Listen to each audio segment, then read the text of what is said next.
To you who are graduating from high school, imagine that instead of the year being 2022, the year is 2092. Rather than being 18, you are now 88. And you are reflecting, looking back over the life that you've lived. The ups and the downs, the highs and the lows, the experiences that have made your life what it has become. You are now in 2092 successfully retired, or you might have published a novel or started a business. Or perhaps you have lived your life like most folks have, quietly and without fame or fortune, but with the satisfaction that you have made a difference. Maybe you made a difference with the children you taught, or the leadership you exerted, or the love you gave to your family and your friends that made their lives better and richer for having known you. So the query this morning, my young friends, is 70 years from now, what do you want your life's story to have been? What do you want others to say about you? What is your epitaph? What is your tombstone inscription? What do you want your thoughts and feelings to be as you look back over your life? Because nobody comes to the end of the road wishing that they'd spent more time at the office. Nobody comes to the end of their lives wishing that they had made more money. But people come to the end of their years wishing that they'd made a difference. Come with me back to the future. Come with me back to the future.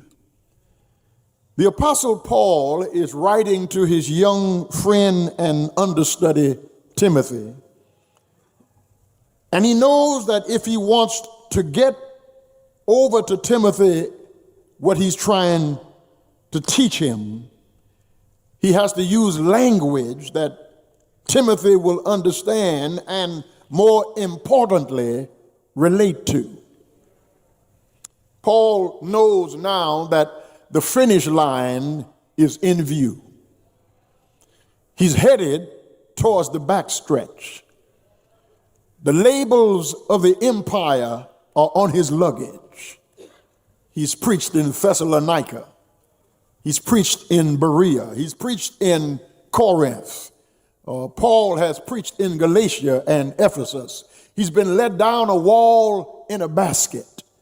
He's been run out of town by strangers. He's received 40 lashes minus one. He spent a day and a night in the bosom of the angry deep. Paul has known peril and nakedness and sword. And Paul is now coming to the end of his life. And when he looks back over his life, he does not wish for more money. He does not wish for fame or for fortune, but he wants to leave something with young Timothy that will help him and us to live a successful life. Paul uses athletic metaphors to tell his young mentee what he wants him to understand. Paul sees from his prison cell Nero's chopping block, Paul is about to be beheaded by the Emperor Nero. He hears the axe being sharpened to perfection. He is in a Roman prison cell, but he is not Rome's prison. He's not a prisoner of Rome. He's in a Roman prison, but he's not a Roman prisoner because he's a prisoner of the Lord Jesus Christ. And he hears the axe being sharpened. He knows that in a moment he's going to be beheaded, but he does not cower. He does not fear. He is not anxious. He is not nervous. There is no doubt or concern. He says to Timothy, I'm ready. I am now ready. I have arranged some things. I've settled some things in my mind. I am now ready to be poured out like a drink offering. I'm now ready to be offered. The time of my departure is at hand. Young folk, you don't think about that because you're 18 or 26 or 31 or 49. You don't think about your end coming. But if you live, you're going to die. Life curtain will soon fall. Every one of us here had an entrance, and every one of us here has an exit. Everybody here had a birthday, and if the Lord Jesus delays his coming, everybody's going to have a dying day. But between your birthday and your dying day, between your entrance and your exit, your womb and your tomb, God is calling you to live a successful life. And here is how it's done. I have fought a good fight. Young people, fight the good fight. This letter to Timothy is written about 67 AD while Paul is in a Roman prison cell. Paul will be eventually beheaded by orders of the Roman Emperor Nero not long after this letter, this epistle was written. Paul is a Jew by birth and a Roman by citizenship. So he would have some knowledge about the Roman sport of boxing. Boxing was a Roman sport that Paul was well familiar with. There was boxing as legitimate sport, so much so that some of the Roman emperors participated in the sport of boxing. And then there was boxing that was illegal and illegitimate, participated in by Roman gladiators.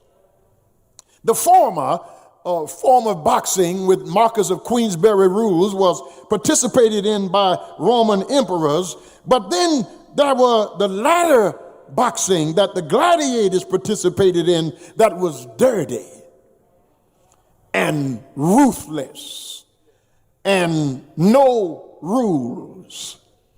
Gouge your opponent's eyes out. Cheat if you have to. Trip if you want to. Undermine, cut, slap, do whatever you have to do to win. It's dog eat dog, survival of the fittest. Be dirtier than your opponent. Be ruder and crueler and meaner than your opponent. Not the boxing that is the sport of emperors, but the boxing that's the sport of gladiators. Be low down. Cheat, scrounge, lie, steal, do whatever you have to do to win. And you may win, but that's not a good fight. Yeah. Paul says, I fought a good fight. A good fight has rules. A good fight respects the opponent. A good fight is a test of strength and endurance. A good fight is a fair fight.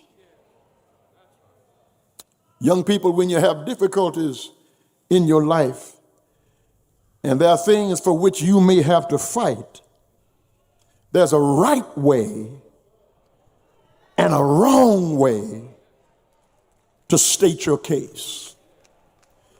There's a right way and a wrong way to defend your opinions.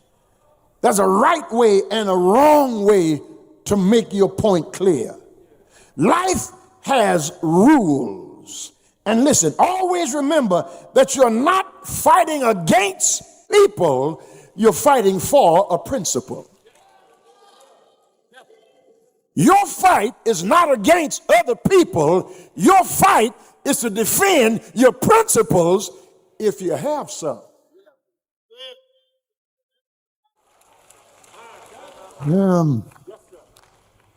To fight a good fight is to be tenacious, strong, determined, courageous, tough, but fair, respectful, honest, and merciful.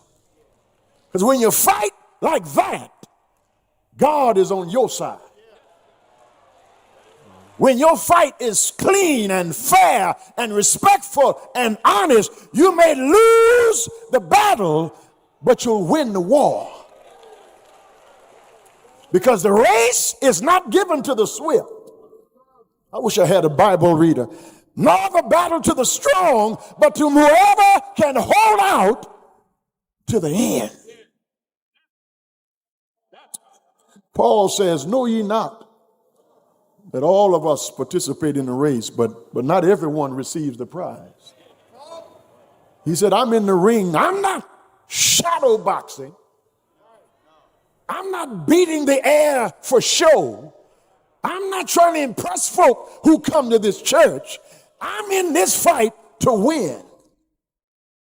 And Paul says, my greatest fear is when I have preached to others, I myself should become a castaway. I wish I had a witness here. Paul said, I don't want to help people to gain a prize that I disqualify myself to lose. Can I run that by you one more time?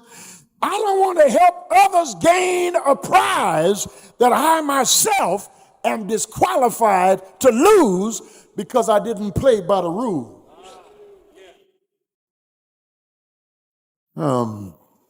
Dr. Martin Luther King Jr., who has been memorialized and immortalized because of his nonviolent social action. Dr. King was a pacifist in that he did not believe in striking a blow. Dr. King was attacked once in Alabama, and he almost put his hands up, but then he remembered his nonviolent protest, and he put his hands down to his side, and the man attacked him and was beating him with his fist, but Dr. King would not raise his hand. They took the man away from him.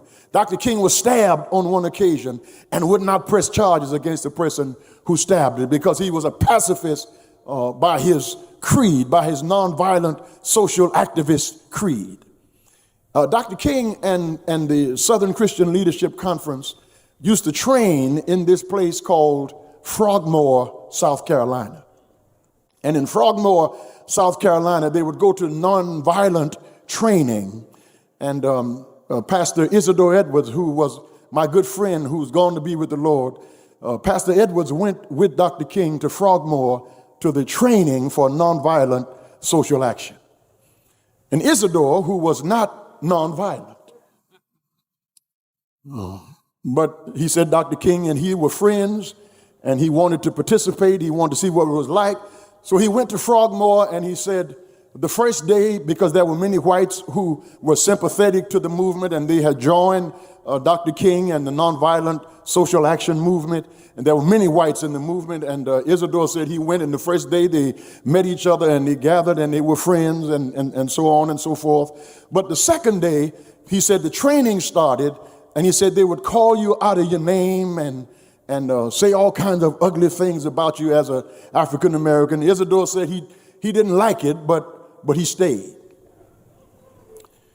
So the second day, he said they would start shoving you and pouring ice cream on you and pouring water and hot coffee on you. Isidore said he really didn't like that, but Dr. King was his friend, so he stayed. But the next day, Isidore said they would start punching with their fist and pushing you against the wall and knocking you down. He said, now, Martin, I'm going to have to leave. And Dr. King said, Isidore, what's the matter? He said, if one of these people hit me, I'm going to knock the devil out of him. He didn't say devil. He said some other things that I can't repeat. He said, because this wonderful, this is great, God bless you, this is your movement, but I'm more of a Black Panther than I am a Southern Christian Leadership Conference person. And so Isidore had to leave, and Martin Luther King is immortalized today in every city across these United States, in countries outside the United States. He is immortalized and remembered and memorialized because he was true to his conviction. He fought the good fight. It will not make you popular. It will not get you a whole lot of friends. Some folk may walk away from you because they can't stand what you can stand. But if you are determined to fight the good fight of faith, God will see to it that your life will make a difference. I fought a good fight. And then, young people, if you want to have a successful life, not only must you fight the good fight, but you got to finish the race. Paul switches metaphors from the boxing ring to a track and field event. To finish the race means not to start and stop, but to finish. And to finish the race, Paul suggests that you just cannot quit. When Paul was imprisoned in Philippi because he delivered a young girl who was being possessed by an evil spirit, he didn't quit. Because at midnight, Paul and Silas sang and prayed, and because he didn't quit, an earthquake opened the prison doors, not to let Paul and Silas out, but to let the gospel in. When Paul was shipwrecked off the coast of Malta, he didn't quit. When he came under withering criticism from the original disciples of Jesus because he was an apostle born out of due season, he didn't quit.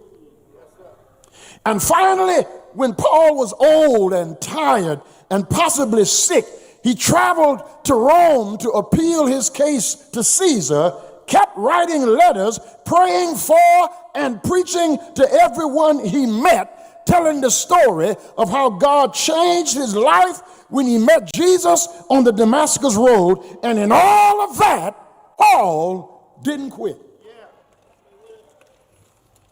He was so strong in his determination that Paul could write, "We are troubled on every side, yet not distressed, perplexed, but not in despair, persecuted, but not forsaken, cast down, but not destroyed." Paul ran the race he entered and stayed in it till the end. He finished by completing the task that God had assigned. When life gets tough, my young friends, don't quit. When others think you're crazy because of your career choice, don't quit. When it looks like you're not going to make the grades that you want, don't quit. When the task seems too hard and the days seem too long, don't quit. John Greenleaf Whittier. John Greenleaf Whittier says, when things go wrong as they sometimes will, when the road you're trudging seems all uphill, when the funds are low and the debts are high, and you want to smile but you have to sigh, when care is pressing you down a bit, rest if you must, but don't you quit. Brothers and sisters, life is strange with its twists and turns, as every one of us sometimes learns, and many a failures come about when he might have won had he stuck it out. Don't give up, though the pace seems slow. You may succeed with another blow. Success is failure turned inside out, the silver tint of the clouds of doubt, and you can never tell just how close you are. It may be near when it seems so far. So stick to the fight when your heart is hit. It's when things seem worse that you must not quit. For all the words of tongue or pen, the saddest words are what might have been. And there are some people in this church this morning crying over what might have been. They gave up too soon. They stopped praying too soon. They stopped trusting too soon. They stopped believing. They stopped fighting. They stopped running. They stopped warring too soon. Fight the good fight. Finish the race. You don't get paid for starting. You get paid for finishing. I mentioned to you who were here yesterday, be on time for everything. Get to class on time. Get to work on time. If you're supposed to be there at 8 o'clock, don't get there at 8 o'clock. Because if you get there at 8 o'clock, you're late. You get to work and work a full day's work. If you're supposed to be there at 9, don't get there at 9 because you got to read your emails, you got to check your Facebook account, you got to go get some coffee, you got to go use the bathroom, you got to look and see if your makeup is right, and by the time you start working, it's 10:15.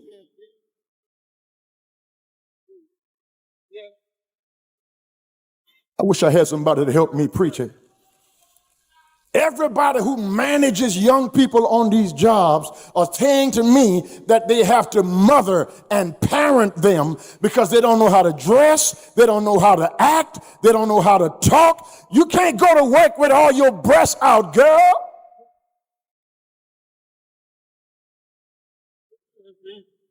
I wish I had somebody to help me preach it. Learn how to talk. Learn how to be respectful. If you go to college to train yourself to think, don't come back home and be a fool.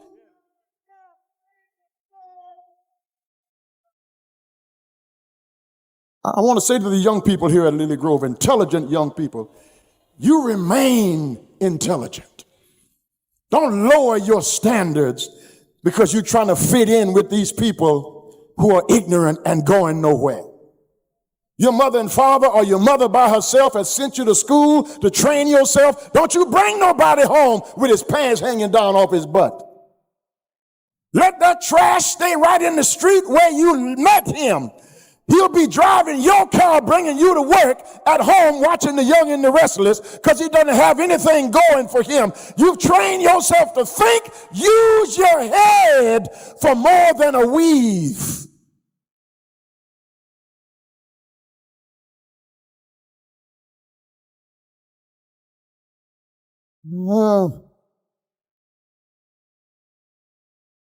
This I hear it all the time. I hear it all the time, and I'm greatly chagrined every time I hear it. And I want you young people to listen to me. When you speak well, when you are well spoken, when you are as intelligent as your pastor,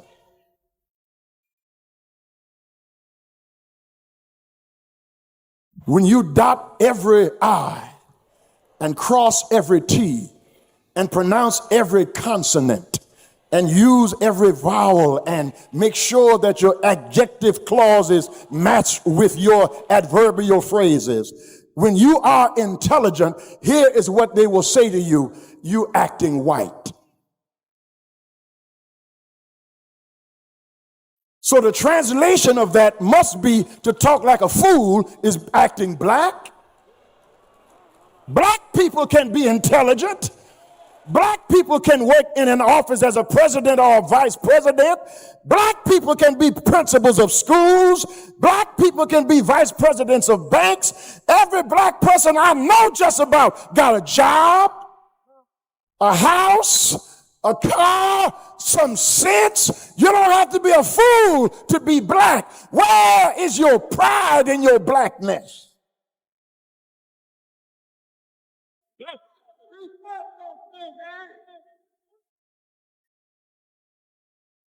We come from a proud people. I wish I had somebody to help me preach. We come from a gallant people. They were poor, but they loved God. They were broke financially, but they wasn't broke spiritually. They didn't have the finer things that the world calls the finer things, but they had something money couldn't buy. They had good religion. I wish I had a witness here.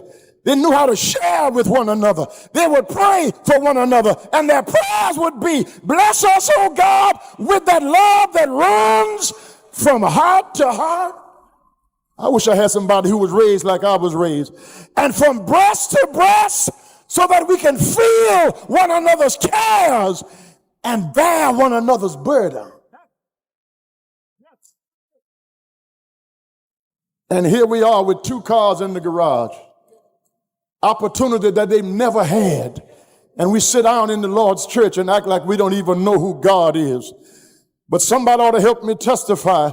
Their wallpaper was newspaper, but they sang over my head. I hear music in the air. There must be a God somewhere. They had to put cardboard in the bottom of their shoes because they couldn't afford to buy another pair. But on Sunday morning, they sang, I got shoes. You got shoes. All God's children got shoes. And when I get to heaven, I wish I had somebody to help me teach it. God was good to them. And listen, Negro, God has been good to you.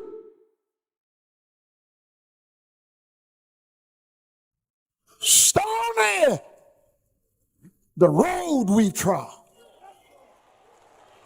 Bitter the chastening rod.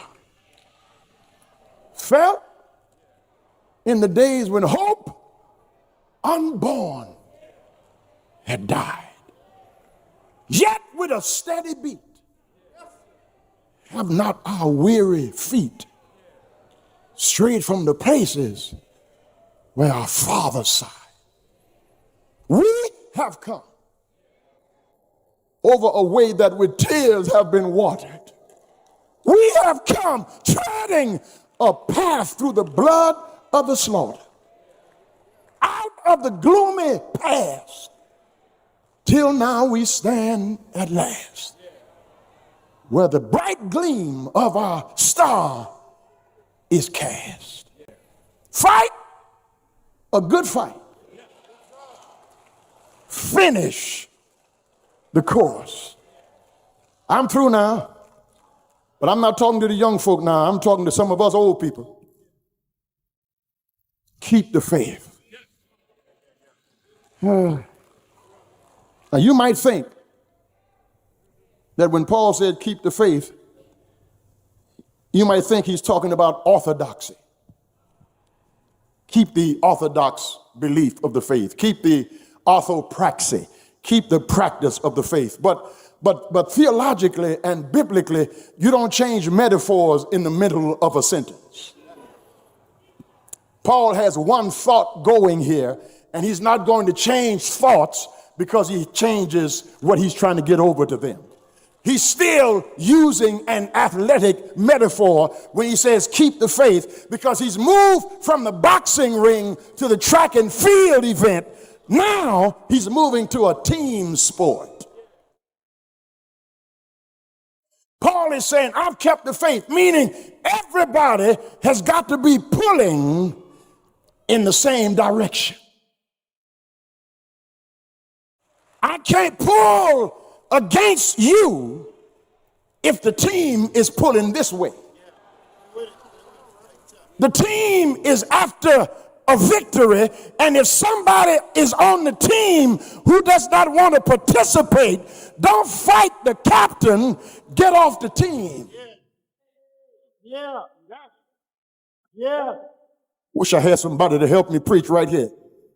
It may not be going your way, but it's not supposed to go your way. It's supposed to go God's way.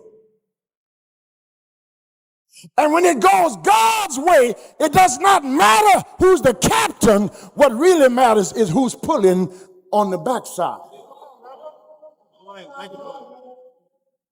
You know what the problem is with us Baptists? I'm glad you asked. When we get positions, we take ownership. And anybody new tries to come with an idea, we shut that down because that's not what we used to do.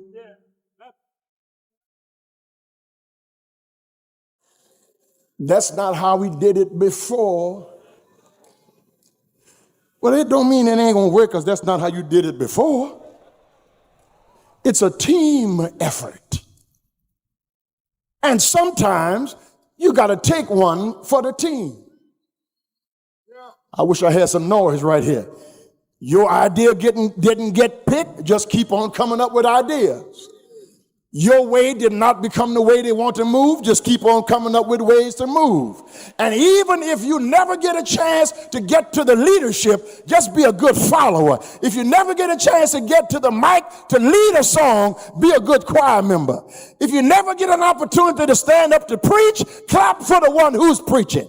If you never get a chance to teach a Sunday school lesson, say amen for the teacher who is teaching. If you never get a chance to lead the scholarship committee, just get in the background and say, what can I do to help?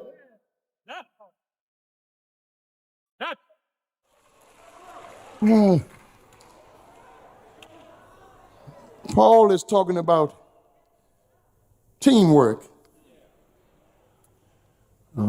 that makes the dream work. And Paul is trying to get over to these people through Timothy that if you fight the good fight of faith, and if you finish the race, if you keep the faith, there's something waiting for you. I've kept you long enough. But if you fight the good fight, if you finish the race, Paul said there's a crown. I told you yesterday, young people, be the best at what you can be, and the money is going to take care of itself. When you are the best at what you do, you don't have to look for a job. The job will come looking for you. You just got to be in the right place at the right time, and God will put the right people in your life that the stuff you don't know, they'll teach you to get you where you're trying to go. I wish I had somebody to help me close here. Paul is trying to get over to these people through Timothy that when you fight the good fight, and when you finish the race, and when you keep the faith, there's a crown waiting for you. The crown may be a promotion on your job. The crown may be your loan has been approved and you're able to get the house you're looking for. The crown may be that the relationship that was falling apart might just come back together. The crown may be that child who's walked away from your teachings might now learn some sense and come back on the Lord's side and live. The crown may be that your health that was failing at one time, God will start to renew your strength and you'll start coming back to your old self again. You'll start feeling like you used to feel 20 or 30 years ago. That may be the crown that Paul is talking about. But I really don't think that's the crown Paul was making mention to. He's not talking about good health right now. He's not talking about wealth right now. He's not talking about a raise or a promotion. Paul is not talking about a man, a woman, a marriage, or a divorce. What Paul is speaking of right now, if you fight the good fight, if you run your race, if you finish your course, you will hear the Lord say, servant, well done. That's why you work so hard. That's why you sing so loud. That's why you pray so much. That's why you preach every time you get a chance. That's why you try to do good to people at every opportunity. That's why you worship God in spirit and in truth. That's why you're always raising your hands in the sanctuary. That's why you're always telling God, thank you. That's why you come to church when you don't feel like it. That's why you're always making so much noise that people look at you like something is wrong with you. Because you want to hear the Lord say, well done, good and faithful servant. You've been faithful over a few things. I'll make you ruler over many things. Is there anybody here just running your race this morning? Don't worry about who's running on the side of you. Just put some blinders on and run your race. Don't worry about what they drive. Just run your race. Don't worry about what they wear. Just run your race. Don't worry about where they live. Just run your race. Don't worry about them talking about you. Just run your race. Don't worry if they don't speak to you. Just run your race. Don't get mad if they don't like you. Just run your race. Don't get mad with them because they got mad with you. Just run your race. Don't talk about them because they talked about you. Just run your race. Don't stop speaking to them because they stopped speaking to you. Just run your race. And when it's all over, when it's all over, I wish I had a witness here. When it's all over, he'll say, well done, good and faithful servant. You've been faithful over a few things. Come up higher. I'll make you ruler over many. Is there anybody here working for a crown this morning? Is there anybody here looking for a crown this morning? Is there anybody here know there's a bright side somewhere? Is there anybody here know trials dark on every hand and we cannot understand all the ways that God will lead us to that blessed promised land, that he'll guide us with his eyes and we'll follow until we die. We will understand it. I said we will understand it. We will understand it better by and by. By and by, when the morning comes, When all the saints of God are gathered home, we'll tell the story how we've overcome. We'll understand it better by and by. Is there anybody here gonna keep on praising, keep on running, keep on working, keep on serving, keep on believing, keep on trusting? God will make a way. Why don't you look at somebody? Tell them, be not dismayed, whatever, be tired. God will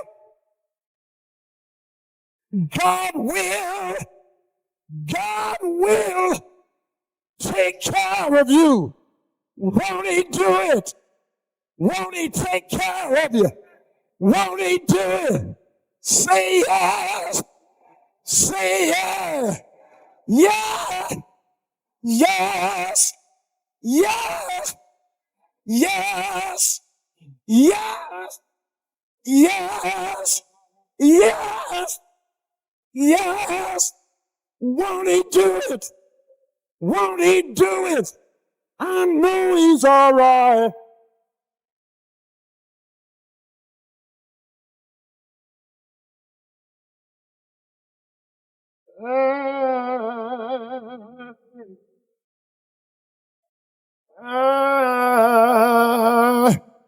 I know he will. I need somebody here who's tried and for yourself.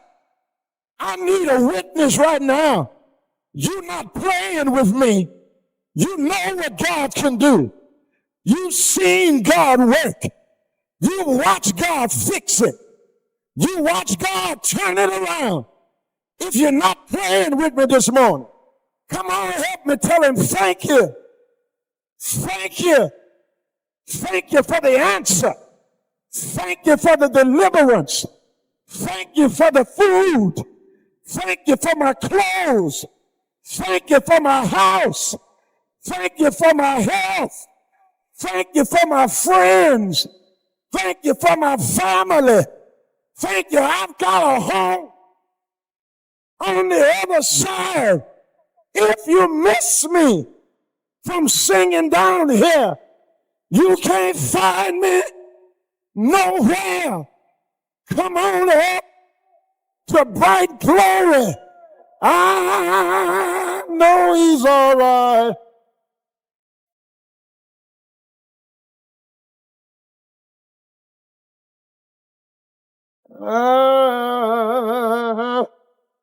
I know he's all right.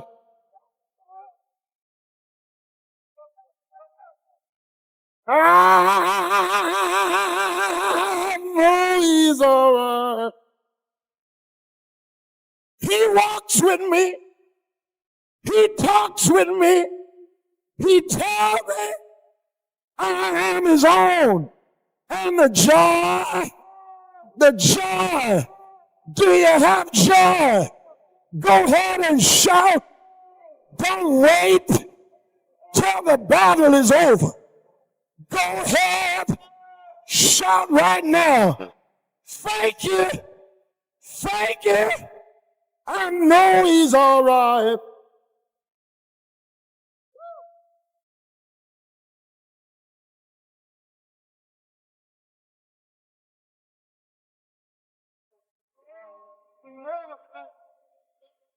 Lord. Yes, sir. Yes, sir. Yes, sir. God, thank you. Yes, sir.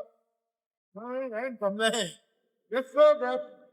Yes, sir. Answers in the room. Yes,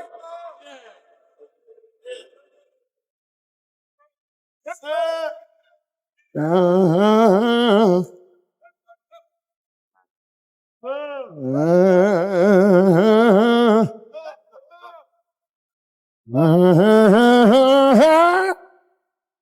He will turn it around.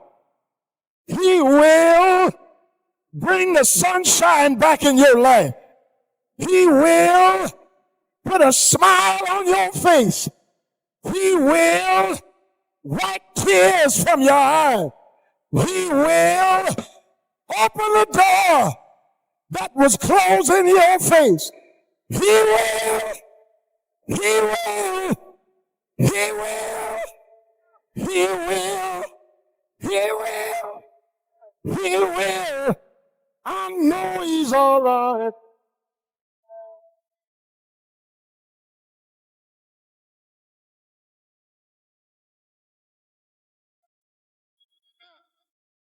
Yes, Lord. Yes, Lord.